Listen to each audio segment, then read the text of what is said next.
After Saul was rejected by God and Samuel, you try to imagine how much turmoil he must have felt, trying to figure out when his time as king of Israel would be over. Samuel, in secret, anoints David, but he hasn't been installed as a king yet. Saul is trying to fight these battles with the Philistines, wondering when he's going to be replaced. And that brings us to one of the most famous stories in all of the Old Testament, as we walk beside a brook in the Valley of Elah.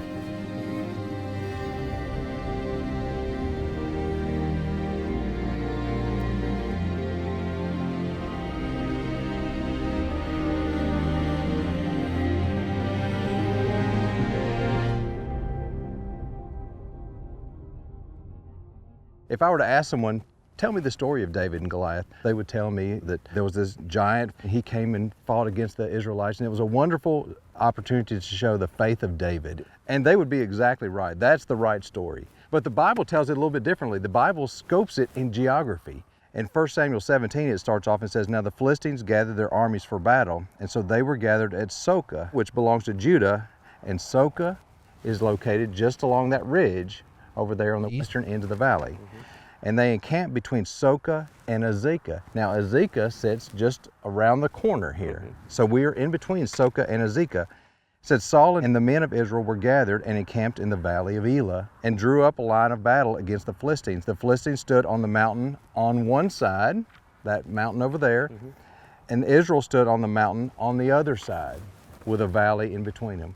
And that's how the Bible sets up this story. Then it introduces the main characters of the story. Well, then later on we know that when David finally went down to battle with Goliath, he didn't use any of Saul's armor or his sword, but he crosses a brook and picks up 5 smooth stones. Right, and of course we just crossed the brook ourselves right here below us. So he would have come down from the Israelite camp, crossed that brook, and then gone down into the valley. That's exactly right.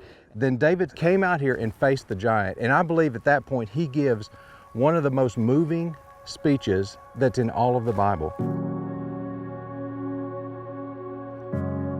In 1 Samuel 17, after Goliath has taunted him, it says in verse 45, "Then David said to the Philistine, 'You come to me with a sword and a spear and a javelin, but I come to you in the name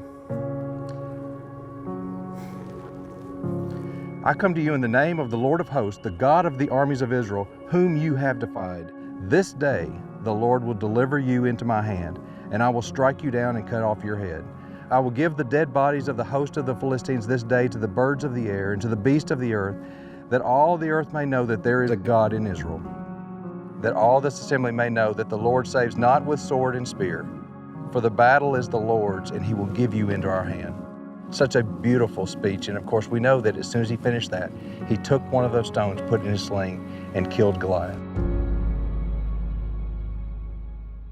It's obvious reading that and sharing that is a very emotional thing. Does it hit you more to read that here in the valley? There's something about coming to this exact location and rereading it again. When I read this passage, I often think about my own life. And there are times in my life I wish I had the faith to stand up to things that trouble me and things that taunt me in life. It's obvious that David was able to face this person who was much bigger than him, but he knew where his faith was, and he knew, based on past experiences with God, that he was going to be the victor here, as with anybody if God's on their side. I think everybody who reads the story of David and Goliath feels that way.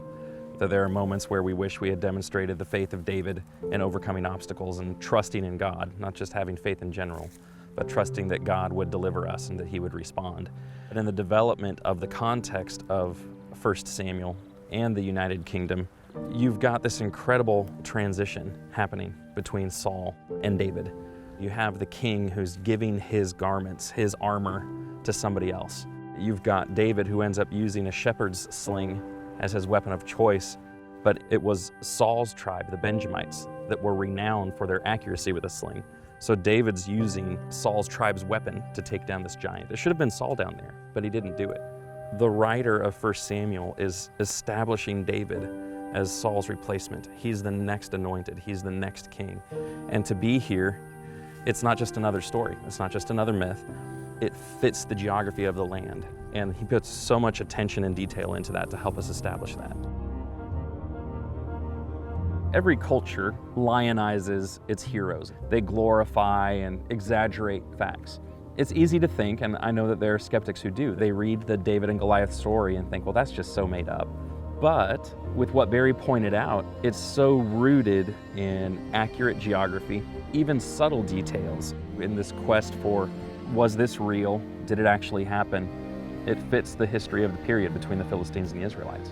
The entire world is familiar with the David and Goliath story. From a literary perspective, it's powerful because in David's speech, he emphasizes, he already knows that people are going to hear about the next couple of minutes for the rest of history. And he wants them to understand something about God from it, not something about him. The reason that Goliath went down was because God helped David do that. And the God of Israel, the Yahweh of Israel, was the true and living God. Walking around here in the valley is a really neat way to experience it.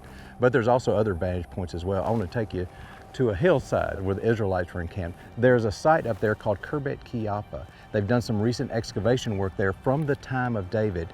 And I think from there we can get a much better visual image of the entire area, although it's a little bit more difficult to get to.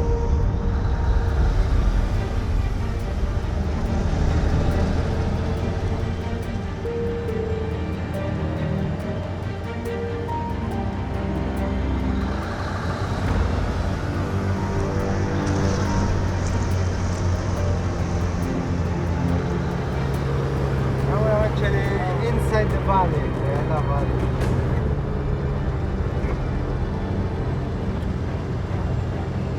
Imagine the fight and the people sitting up there and watch. Right.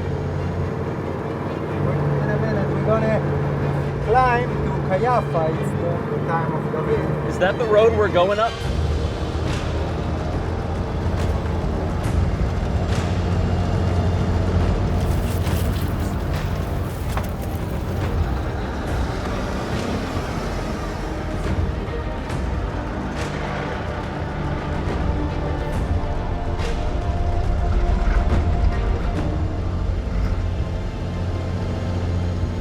Oh man, that is so beautiful.